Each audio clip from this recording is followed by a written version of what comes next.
السلام عليكم. مرحبا بكم في ثاني حلقة من سلسلة في رحاب السيرة.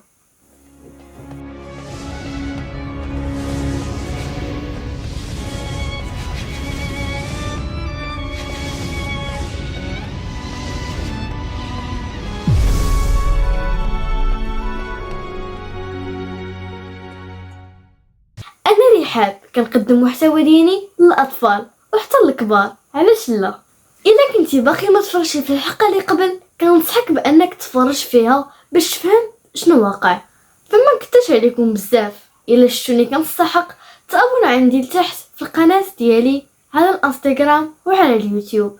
ودابا إلا كنتم مستعدين يلا نبداو. الأغلبية ديالنا عند بالو أن حليمة السعدية هي الوحيدة اللي رضعت الرسول صلى الله عليه وسلم. اللي خاصنا نعرفه هو أن 3 نساء اللي رضعوه. بلاتي نشرح لكم القصة.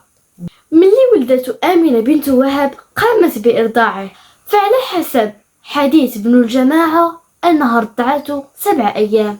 فكما قلنا في الحلقة اللي قبل، ماشي من العادة ديال شريفات قريش أنهم يرضعوا ولادهم.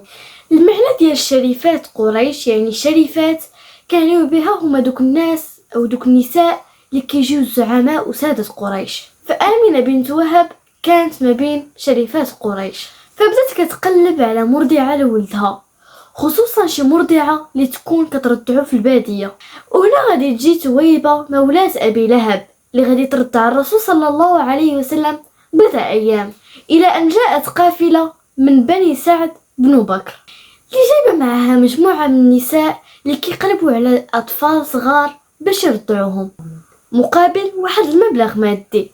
فالنساء كاملين لقاو دوك الوليدات اللي كيقلبوا عليهم، وتا شي حد ما فكر انه يهز الرسول صلى الله عليه وسلم حيت كان يتيم، الا السيدة حليمة السعدية اللي قررت انها تديه رغم انها ما كانت كتقدر حتى ترضع ولدها، الا ان الله كان مكتب ليها الشرف ديال هذه المهمة.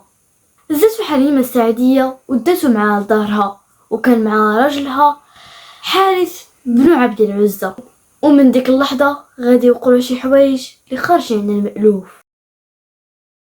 كانت فترة الرضاعة ديال الرسول صلى الله عليه وسلم مليئة بإرهاصات وعجائب اللي كانت كلها كتشير على أن هذا الرضيع ماشي بحال أي رضيع. فبلا شك أن رسالة الرسول صلى الله عليه وسلم غتكون عندها واحد المكانة خاصة، فقد أحاطها الله عز وجل بدلائل باهرة وعلامات طاهرة.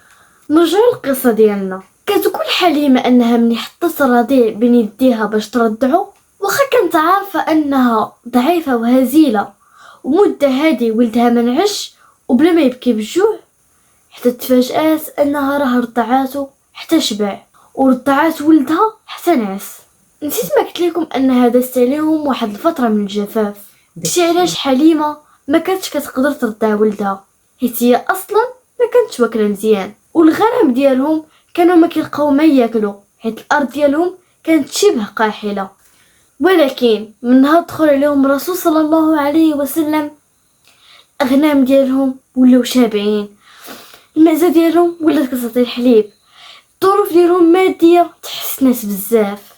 كانوا متاكدين ان من مور هاد البركه كان الرسول صلى الله عليه وسلم. داكشي علاش ملي كمل 2 عام ديال الرضاعه ما سخطش بيه، ولهذا ملي مشات عند آمنة بنت وهب قالت لها واش زعما يقدر يبقى عندي. فعلا وافقات بعد الطلب ديال حليمة اللي ملح بزاف، لكن ما داش بزاف رجعت حليمة الوليد لمو بسبب واحد الحاجة كبيرة طرات ليه. كان الرسول صلى الله عليه وسلم كيلعب مع صحابه، كانت عنده ديك 3 سنين، فجاء عنده جبريل عليه السلام، هبطوا للأرض، فتح الصدر ديالو وجبد القلب ديالو وغسلوا من ماء زمزم. فالأطفال هنا مشاو كيجريو عند حليمة وقالوا لها أن محمد مات. تخاعت بزاف ولقات اللون ديال محمد عليه الصلاة والسلام تبدل، فخافت توقع ليه شي حاجة وردته للأم ديالو. بقى الرسول صلى الله عليه وسلم مع سيدتنا آمنة اللي هي أمه تدر 6 سنين، ولكن للأسف الرسول صلى الله عليه وسلم غيعاود يفقد شخص اللي قريب ليه بزاف. من بعد الموت ديال عبد الله اللي هو الاب ديال الرسول صلى الله عليه وسلم تدفن في المدينه المنوره، وكانت السيده امينه بنت وهب كتزور القبر ديال الزوج ديالها كل عام، وكدوز تما النيت كتشوف عائلتها في بني النجار. ففي واحد العام اللي كان الرسول صلى الله عليه وسلم يبلغ من العمر 6 سنوات داتو معها المدينه، وكانت معها الحاضن ديالو ام ايمن. ركبوا على بعيرين، ومن بعد نزلت امينه في دار النابغه وبقات تما شهر كامل. ومنين كانوا راجعين وصلوا لواحد البلاصه اللي كتسمى بالابواء، جات ما بين مكه والمدينه المنوره. فمرضات واحد المرضى قاصحه، فما قدرتش تكمل، فتوفات تما وتفنات تما، ورجعت الحاضنه ام ايمن مع الرسول صلى الله عليه وسلم لمكه.